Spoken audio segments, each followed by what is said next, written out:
Zee 24 तास एक पाऊल पुढे। कधी एकदा पाऊस येतो आणि भरपूर पाणी मिळतं असं दुष्काळग्रस्तांना झालंय। निसर्गानं कृपा दाखवली तर आपल्या प्रशासकीय उदासीनतेमुळे ग्रामीण भागातल्या जनतेपासून पिण्याचं पाणी कोसो दूर राहील अशी चिन्ह आहेत। नाशिक जिल्ह्यातल्या जवळपास 150 पाणी पुरवठा योजना गेल्या वर्षभरापासून बंद आहेत। नाशिक जिल्ह्यातल्या बागलाण, सिन्नर, दिंडोरी या तालुक्यांना भीषण पाणी टंचाईचा सामना करावा लागतोय। पिण्याच्या पाण्याला प्राधान्य देणाऱ्या प्रशासनाच्या अनास्थेमुळे गेल्या वर्षभरापासून 152 स्वतंत्र पाणी पुरवठ्याच्या योजना बंद आहेत। यात पालकमंत्र्यांच्या येवला तालुक्यातल्या सर्वाधिक 20 योजना बंद आहेत। त्या खालोखाल सुरगणा 19 आणि 17 योजनांसह इगतपुरीचा क्रमांक लागतो। तर 316 योजना अपूर्ण आहेत। 152 पैकी 11 पाणी पुरवठा योजनांचं वीज कनेक्शन वीज वितरण कंपनीनं तोडलंय। तर 14 योजनांमध्ये अपहार आणि 13 योजना अंतर्गत वादामुळे बंद आहेत।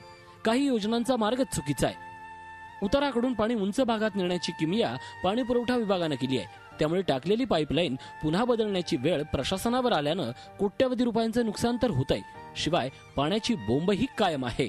ज्या अधिकाऱ्यांनी त्याचं सुपरवायझन केलेलं आहे त्या अधिकाऱ्यांच्या चुकीच्या नियोजनामुळे ही योजना 8 वर्षापासून ह्या 4 गावाचे सर्व नागरिक पाण्यापासून, पिण्याच्या पाण्यापासून वंचित आहे।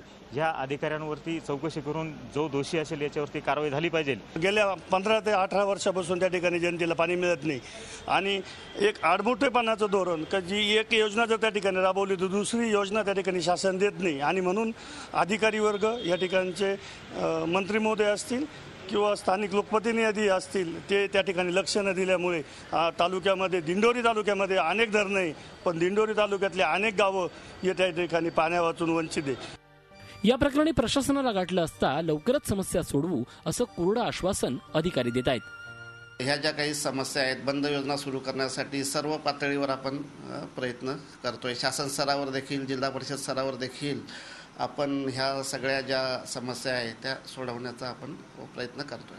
पाऊस आला तर पाणी प्रश्न मिटेल या आशेवरच ग्रामीण भागातली जनता पावसाकडे डोळे लावून बसली आहे। पण पाणी योजनांच्या या घोळामुळे पाऊस आला तरी त्यांच्या गावात पाणी इतक्यात तरी पोहोचणं शक्य नाहीये।